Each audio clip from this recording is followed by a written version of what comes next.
চকচকে ঝকঝকে পরিষ্কার পরিপাটি সাদা দাঁত আমরা সকলেই কল্পনা করি, সেজন্য নিয়মিত ব্রাশ করতে ভুলি না কখনো। কথা হচ্ছে, দাঁত যে মাজবেন সে নিয়মটা আধুনিক হলে বেটার নাকি 1500 বছর আগের নিয়ম, কোনটি? মানে ব্রাশ নাকি মেসওয়াক?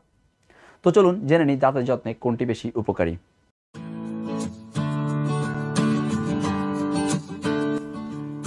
ডেন্টালিস্টরা বলেন, ব্রাশের মাধ্যমে দাঁত মাজা যদিও বা আধুনিক অনুসরণ, তথাপি তা অনেক সময় ভুল ব্যবহারে ক্ষতির কারণ হয়ে দাঁড়ায়। এই যেমন দীর্ঘদিন একই ব্রাশ ব্যবহার করলে ব্রাশে জমে থাকা ব্যাকটেরিয়া দাঁত ও মাড়িতে প্রদাহের অন্যতম কারণ হয়ে দাঁড়ায়। আবার কখনো কখনো জোরে চাপ পড়ায় কানে দাঁতের এনামেলের আস্তরণ ক্ষয় হয়ে দাঁতের গোড়ায় সংবেদনশীলতা বাড়ায়। অপরদিকে বিশ্বনবী হযরত মুহাম্মদ সাল্লাল্লাহু আলাইহি সাল্লামের ঐতিহাসিক মহিমান্বিত সুন্নত মেসওয়াকে রয়েছে অনন্য উপকারিতা। বিভিন্ন গাছের ডাল থেকে তৈরি এই মেসওয়াকে রয়েছে বিভিন্ন রাসায়নিক উপাদান।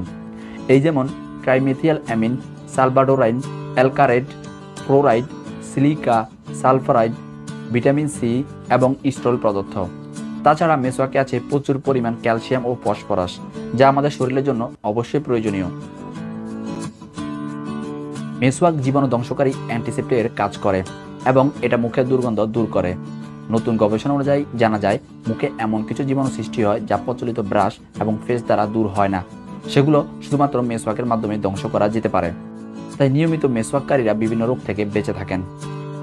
মেসওয়াকের আঁশগুলো খুবই নরম এবং মসৃণ হয়, দাঁতের জন্য তা বেশ আরামদায়ক। নিয়মিত মেসওয়াক করলে মুখের ভিতরে সৃষ্টি হওয়া ক্ষত বা ঘা দূর হয় এবং আরেকটি বড় উপকার হলো মুখের দুর্গন্ধ দূর করা। এই তো গেলো বিজ্ঞানীদের থিওরি।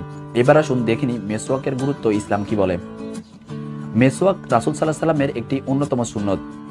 রাসূল সাল্লাল্লাহু আলাইহি সাল্লাম আজীবন এটিকে গুরুত্ব দিয়েছেন, এমনকি তিনি ইন্তেকালের পূর্বেও মেসওয়াক করেছিলেন।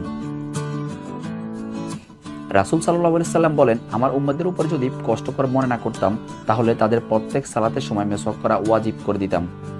বুখারী 887, মুসলিম 589। মেসওয়াক করার 10টি বিশেষ উপকারিতা। দাঁতের সবুজ রং দূর করে, দৃষ্টিশক্তি বৃদ্ধি করে, দাঁতের মাড়ি শক্ত করে, মুখ পরিষ্কার করে, কফ দূর করে, ফেরেশতারা খুশি হন, আল্লাহ তাআলার সন্তুষ্টি লাভ হয়, সুন্নতের অনুসরণ করা হয়, নামাজের সওয়াব বৃদ্ধি পায়, শরীর সুস্থ থাকে। ব্রাশ কখন করবেন আপনি? শুধু রাতে আর সকালে, তাই তো? কিন্তু বাকি সময়গুলোতেও দাঁতের পরিষ্কার জরুরি, সেটা জানেন কি?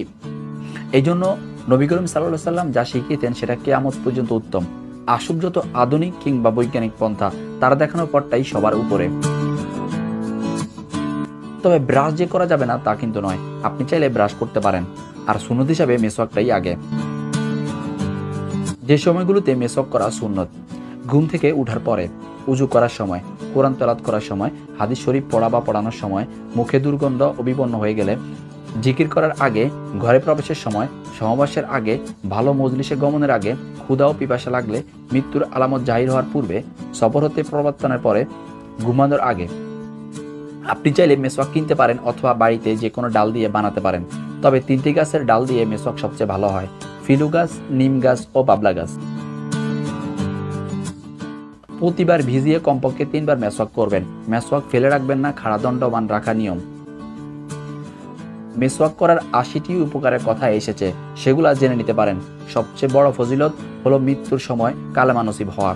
তাই আর দেরি না করে দাঁতের সুরক্ষা, সুন্নত পালন এবং আল্লাহর সন্তুষ্টির জন্য আজই মেসওয়াক ব্যবহার করা শুরু করুন।